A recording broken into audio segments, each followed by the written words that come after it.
j'espère que vous allez bien. Aujourd'hui, je vous reviens avec ma vidéo de favoris de l'année 2020. Écoutez, j'en conviens qu'il est un peu tard pour tout ce qui est les vidéos recap 2020, début d'année 2021. Mais pour ma part, il est jamais trop tard pour une vidéo de favoris parce que j'adore ce genre de vidéos-là pour découvrir des nouveaux produits, découvrir des nouveaux artistes, des nouvelles applications, bref, name it. Et aujourd'hui, pour vous, j'ai fait ma compilation de mes trucs préférés de l'année 2020. Et honnêtement, il y a plein de trucs que j'ai découverts dans l'année 2020. Je pense aussi qu'on s'est tous créé une nouvelle routine et on a adopté de nouvelles habitudes dues au mode de vie qui a évolué, qui a changé de par la pandémie. Fait que je suis vraiment particulièrement excitée cette année de vous présenter mes favoris parce qu'il y a plein de trucs super différents. Sans plus tarder, on va y aller dès maintenant. Mais avant toute chose, si t'es pas déjà abonné à ma chaîne, je t'invite à le faire dès maintenant. Moi c'est M, je fais des vidéos très régulièrement. Et je t'invite aussi à activer la petite cloche pour avoir une notification quand je sors une nouvelle vidéo. Et sur ce, allons-y. La première des choses, c'est que je vais vous mettre ici l'ordre de temps par rapport à comme les sections. Si ça vous tente de sauter une section, que ça vous intéresse moins, ben feel free to do it. Mais la première section qu'on va parler, c'est des applications. Et cette année, j'ai deux applications plus particulièrement à vous parler. On en a énormément entendu parler dans la dernière année, mais pour moi, ça a été révolutionnaire.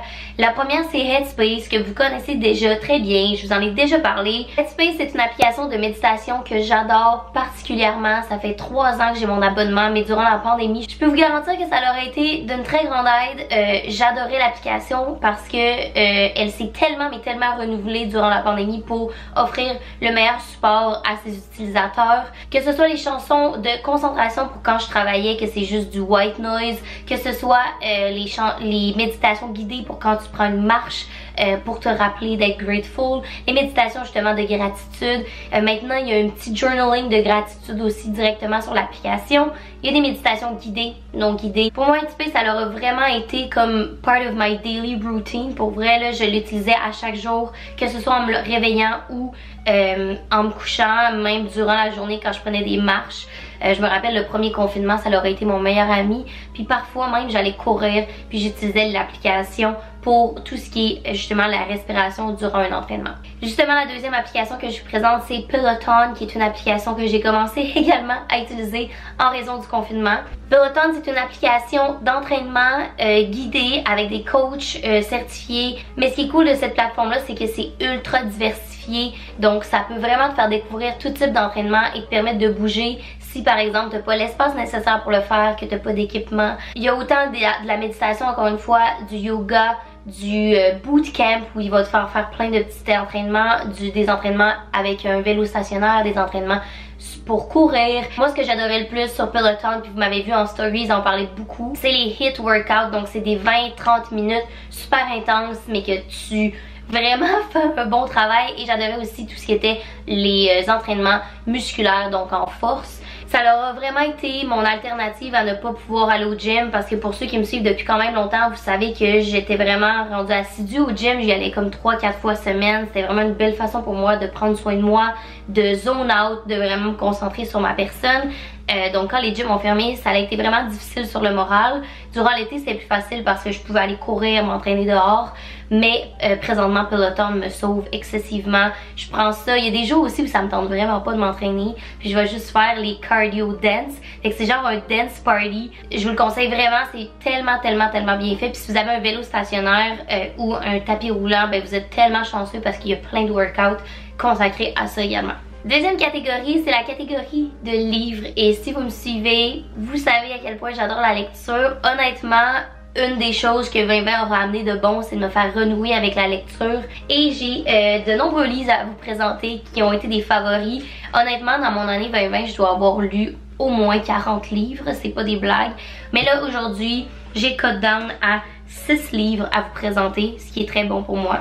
Le premier étant Encabané de Gabriel Filto Shiba. Écoutez, c'est très de mise ce livre-là. Je l'ai acheté au début de la pandémie. C'est une recommandation du site Les Libraires que je vous ai déjà parlé aussi. Les Libraires, c'est un regroupement de toutes les librairies indépendantes au Québec. Lorsque vous achetez des livres, by the way, je vous conseille fortement de faire votre commande sur les libraires. Comment ils vont fonctionner, c'est qu'ils vont dispatcher votre commande à la librairie indépendante la plus proche de chez vous. Mais ça vous permet d'encourager des libraires locaux et ne pas encourager Amazon par exemple, surtout si c'est des livres québécois, tu sais, encourager doublement québécois. Bref, on revient en Cabané. En Cabané, en fait, c'est l'histoire d'une fille qui vit une peine d'amour et qui se sent complètement déboussolée de ça. Et pour s'évader de tout ça, décide de déménager à Kamouraska dans le nord. Et ce récit-là, c'est comme son évasion. C'est un petit livre qui se lit en 1 heure, là, slash ses premières journées dans le froid. À vivre de façon très rustique et élémentaire de base, revenir aux sources quoi. C'est vraiment excellent, je vous le conseille. Le deuxième livre que j'ai à vous présenter, c'est La femme qui fuit, que je ne pense pas que je vais révolutionner le monde en vous présentant ce livre-ci. La femme qui fuit est un livre de Anaïs Barbeau-Lavalette. C'est un livre excellent qui se passe dans la période du refus global. Donc si vous aimez les livres avec une tendance historique, c'est tellement intéressant parce que ça dénote très bien qu'est-ce qui se passait dans ces périodes-ci. Mais c'est aussi super touchant de suivre cette femme-là qui est une version de la femme moderne qui commence à se moderniser et à vouloir un peu plus de pouvoir et ne pas vivre en tant qu'une femme derrière un homme. Je vous le conseille fortement. Je pense pas que je suis la première qui peut vous en parler, mais c'est excessivement bon. Le troisième livre que j'ai à vous présenter, c'est Big Magic de Elizabeth Gilbert, que j'ai déjà parlé aussi dans mes stories beaucoup. J'adore Elizabeth Gilbert. Pour moi, le livre Manche Prix M, je sais que c'est ultra basique, mais ça l'aura honnêtement été un livre qui a changé ma vie lorsque je l'ai lu en 2017. Donc j'adore vraiment la plume d'Elizabeth Gilbert. J'étais vraiment intriguée par Big Magic parce que c'est un livre, c'est un self-help book, donc c'est très développement personnel, axé sur la créativité, mais pas juste pour les gens qui font de la créativité pure, genre de la musique, de la peinture, des vidéos YouTube, vraiment autant sur comment rendre ta vie créative pour évoluer, pour t'assurer que ta vie ne soit pas un constant quotidien. J'ai trouvé ça vraiment excellent. J'ai souligné plein de notions dans le livre que je voulais me rappeler. J'ai pris des photos aussi de certaines citations pour me rappeler quand j'avais besoin d'un petit boost. D'aller relire ça, je vous le conseille vraiment. Puis surtout si vous êtes à la recherche de vous développer une routine qui va vous faire sentir bien puis vous sentez pas que vous pouvez vous évader de votre train de vie quotidien, c'est vraiment un livre pour vous. Le quatrième livre que j'ai à vous présenter, encore une fois, pas une surprise pour ceux qui me suivent sur Instagram et pas une surprise pour ceux qui comme lisent un petit peu les reviews des livres, et c'est Sapiens. J'ai adoré Sapiens. Sapiens, c'est une brève histoire de l'humanité, donc ça va de fond en comble de moins 30 millions d'années à aujourd'hui et même jusque à aller dans le futur. C'est vraiment intéressant parce que le livre est construit en 4 sections qui présentent des révolutions qui ont fait qu'on est humain, qu'est-ce qu'on est aujourd'hui. Ça apporte autant des notions très biologiques sur la théorie de l'évolution, sur le développement du cerveau, mais aussi sur tout ce qui est les empires back in the days et même aujourd'hui sur ce qui est les notions de pourquoi on a créé l'argent. Fait que très sociologique sur à la base pourquoi les religions existent, pourquoi l'argent existe, parce que ce sont tous des trucs que l'humain a inventés qui n'existaient pas avant. C'est vraiment un genre de livre qui va intéresser tous ceux qui se questionnent sur justement pourquoi on est ici. Je vous le conseille fortement. Je n'ai pas commencé le deuxième qui est Hommodus, qui est comme tout ce qui est la période d'aujourd'hui à dans le futur, mais c'est sur ma liste aussi. Fait que si vous l'avez lu, vous pouvez me dire dans les commentaires si c'est bon, le deuxième. Je vous ai dit 6 livres, mais c'est 5. Le dernier livre que j'ai à vous présenter, je ne l'ai pas avec moi parce que je l'ai prêté à une amie, mais c'est L'Enfant Mascara de Simon Boulris. En fait, j'ai découvert Simon Boulris en 2020, tout simplement. Je suis tellement tombée en amour avec sa plume, que ce soit pour des romans plus contes d'enfants ou des romans vraiment plus poussés dans la réflexion, presque poétique. Je tripe sur Simon Boulris. Chaque œuvre de lui que je lis est différente et c'est ce que j'aime. L'Enfant Mascara est probablement mon livre préféré. En fait, c'est une histoire vraie qui s'est passée en Californie où il y a eu un meurtre homophobe, transphobe d'un jeune de 14 ans qui s'est fait tuer par un de ses camarades de classe parce qu'il était en amour avec lui. C'est vraiment excellent, super touchant. C'est écrit comme si t'étais le personnage en fait, et avec le regard sur le monde qu'il a à 14 ans, qu'il ne comprend pas pourquoi il y a autant de haine envers lui alors qu'il est simplement lui-même. Je vous le conseille énormément, et d'ailleurs tous les autres œuvres de Simon Boulris, notamment Martine à la plage que j'ai lu récemment, Géolocaliser l'amour qui est sorti il n'y a pas très longtemps, qui est un roman poétique sur les relations modernes dans le monde homosexuel. C'est tellement bon, tellement accurate. Je vous le conseille tout court. Si vous êtes un ou une fan de Simon Boulris, vous me le direz également dans les commentaires, ça va me faire plaisir d'en parler. Comme vous voyez, c'est comme quelque chose que j'adore parler. Vous me direz aussi en commentaire si vous voulez une vidéo axée sur mes lectures de 2020, qu'est-ce que je recommande comme livre. Ça me ferait vraiment plaisir de faire du contenu de la sorte.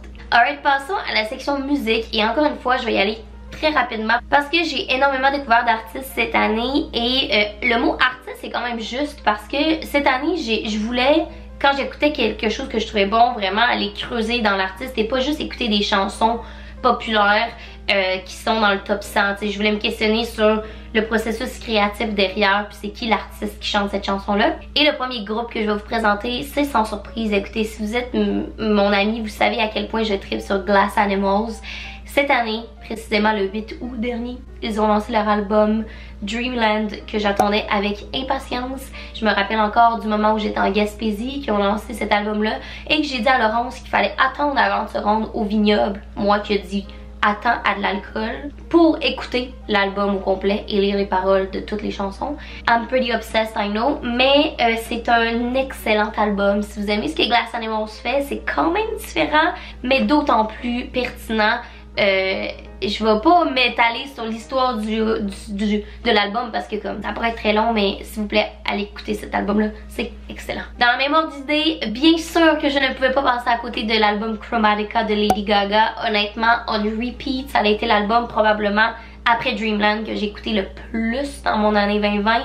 Mon dieu que cet album était bon, les beats étaient excellents, la variété de chanteurs qui étaient feat avec elle, la variété aussi de sons qu'on entendait dans cet album-là. L'album magnifiquement construit en 3 petits volets qui expliquent des périodes de sa vie différentes, les interludes avec de la musique classique entre chaque volet.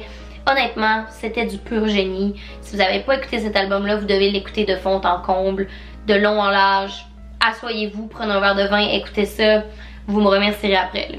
Sans surprise, j'ai aussi adhéré à TikTok cette année, comme pas mal tout le monde. 2020 était synonyme de TikTok, et il y a beaucoup de chanteurs que j'ai connus grâce à TikTok. Chanteurs slash groupe. Le premier groupe, sans surprise, c'est Surfaces, que je pense que tout le monde a trippé sur Surfaces cette année. Dans une année un petit peu plus difficile, un petit peu plus dark, ce groupe-ci est venu m'apporter du bonheur, de la légèreté, du bon beat fruité là, que t'écoutes sur un bateau, sur le bord de l'eau. Ça leur a été vraiment mon beat de confinement. Je me rappelle mars, avril, mai, juin, là, c'était pas mal ça en tout temps. J'ai adoré ce groupe-là. J'adore ce qu'ils font. Je trouve que c'est comme parfaite chanson d'été. Un autre artiste découvert grâce à TikTok, et je vous en parle, mais je pense que tout le monde connaît cet artiste-là maintenant, mais c'est Tate McRae. Honnêtement, ça a été un coup de cœur cette année. J'adore ses textes, j'adore sa voix. Je ne comprends pas comment une personne peut avoir autant de talent à un si petit âge. Pourquoi je ne suis pas elle? I don't know why, mais honnêtement, j'adore ses chansons. Bien sûr, You Broke Me First est ma préférée, mais je pense pas que c'est surprenant. Une artiste très indie alternative que j'adore, c'est Soccer Mommy. J'ai découvert Soccer Mommy cette année. Petite voix feutrée, vraiment calme. Le genre de chanson que tu peux écouter dans un souper, autant quand t'étudies. C'est vraiment excellent. Elle vient de sortir un nouveau EP qui s'appelle Color Theory, qui est vraiment très bon. Si vous voulez commencer par ça, je le conseille, puis après ça, allez, go back, mais cet album-ci est particulièrement bon. Ok, dernier artiste que je vais vous parler, puis comme, allô, j'ai 24 ans, je suis vraiment late dans la game, mais faut que je vous parle de Fouki. Cette année, Fouki a été, honnêtement, une découverte musicale, puis un favori musical, là. Pour vrai, je pensais vraiment pas, moi le rap keb, c'est pas dans mon genre. Mais Fouki est venu me chercher bien d'un trip par ses beats upbeat. Ça leur a été aussi un partenaire de course excellent pour moi. C'était vraiment le genre d'album que j'écoutais. J'ai écouté autant ses vieilles albums comme Zézé que l'album Génie en herbe qui est sorti plus tôt dans le confinement. Et gros coup de cœur pour Grignotine qui est sorti récemment aussi. Premièrement, c'est une usine à production. Je sais pas comment la pandémie l'aura inspiré, mais ça aurait été un très bon partner de pandémie pour moi. Passons à la section skincare. Écoutez, je ne suis pas d'exception. Je pense que s'il y a une chose que la pandémie aura fait, c'est qu'on est toutes devenues obsesses avec le skincare parce que se préparer pour sortir n'est plus un cas, fait qu'on va juste se créer un spa maison et prendre soin de notre peau. J'ai été honnêtement tellement influencée et influençable dans le confinement. Sephora était mon meilleur ami, je testais des produits de long en large. I mean, qu'est-ce que j'avais d'autre à faire? Mais ça m'a donné énormément de favoris à vous présenter aujourd'hui par rapport à tout ce qui est skincare. Et le premier favori que je ne peux commencer sans ce favori-là, c'est les Sleeping Masks de Laneige. Écoutez, si vous n'avez pas encore le Sleeping Mask pour les lèvres, qui est le plus connu, je sais pas qu'est-ce que vous faites de votre vie en l'hiver. Parce que moi, le problème d'avoir les lèvres qui font mal et gercées, ce n'est plus un problème qui existe dans ma vie. Je mets ça tous les soirs avant de me coucher et honnêtement, c'est de la pure magie. Mais les Sleeping Masks pour le visage sont également fous. La gang, vous devez essayer ces Sleeping Masks là, ultra hydratants. Vous allez vous réveiller avec une petite peau de bébé, je vous le jure.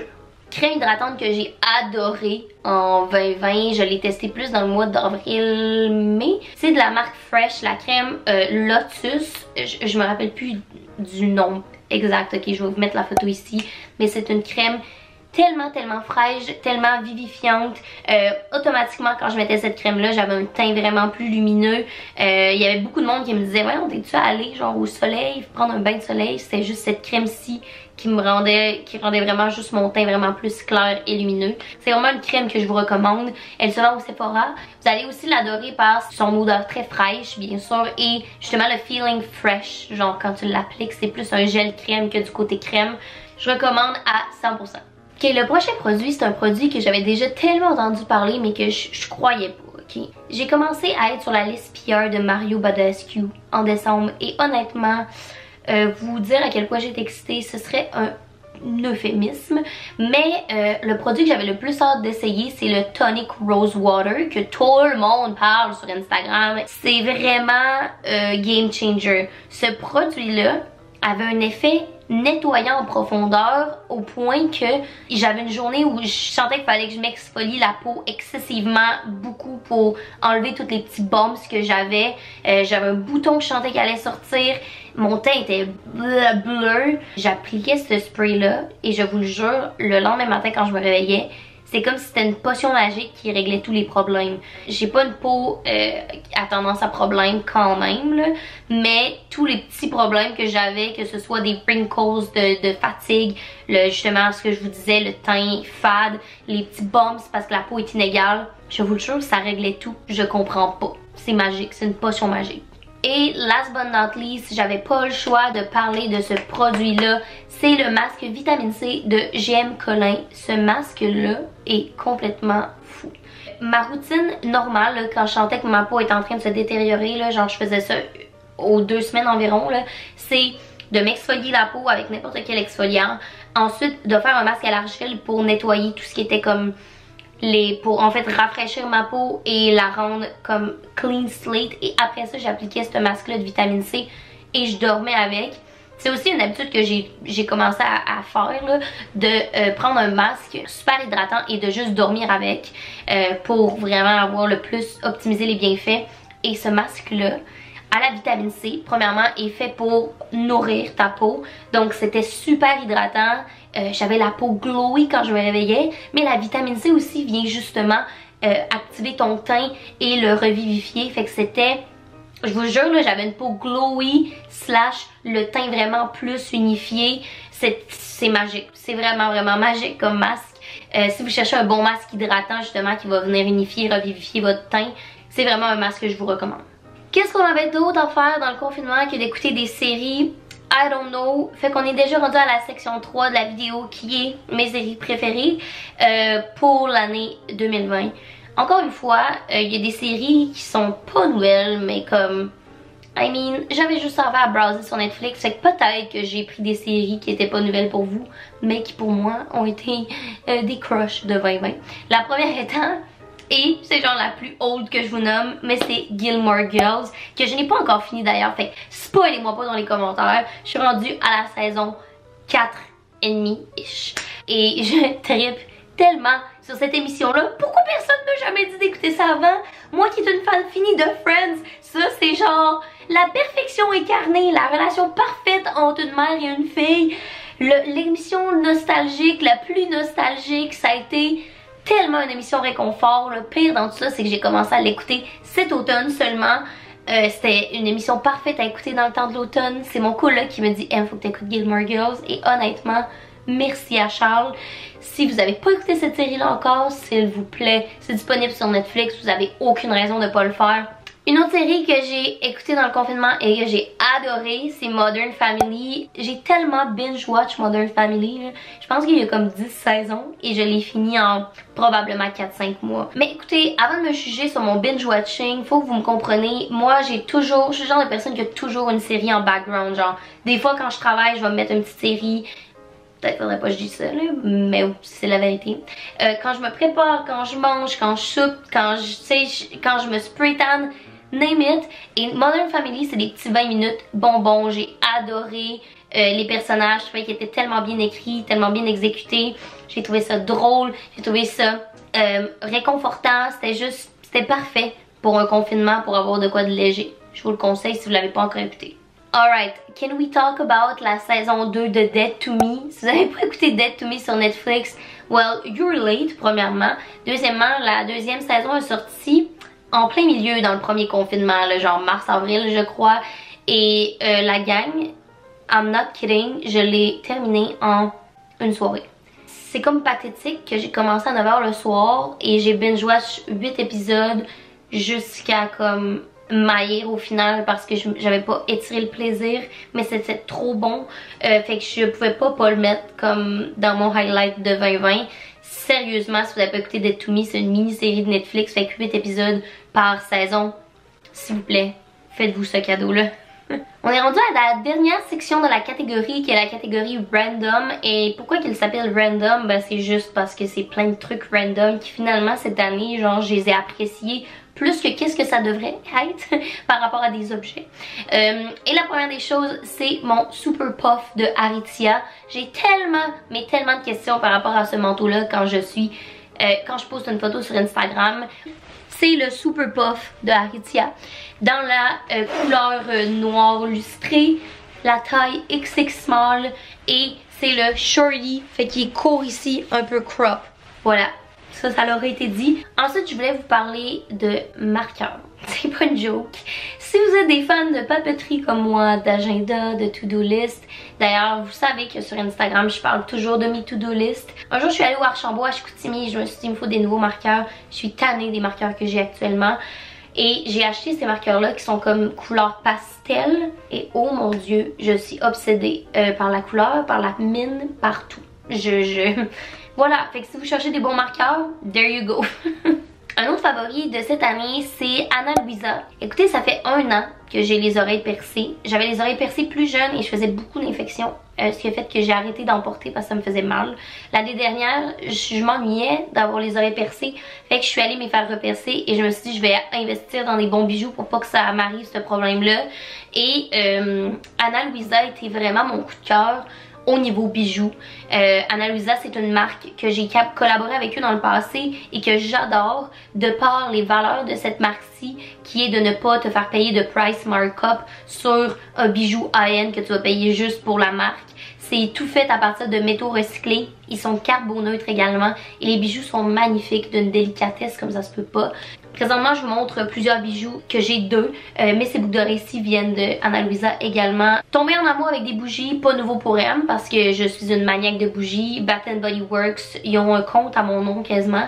Mais cette année, je voulais vous présenter mes favoris bougies québécoises. C'est les bougies Soja & Co, qui sont des bougies bien sûr faites à base de soja.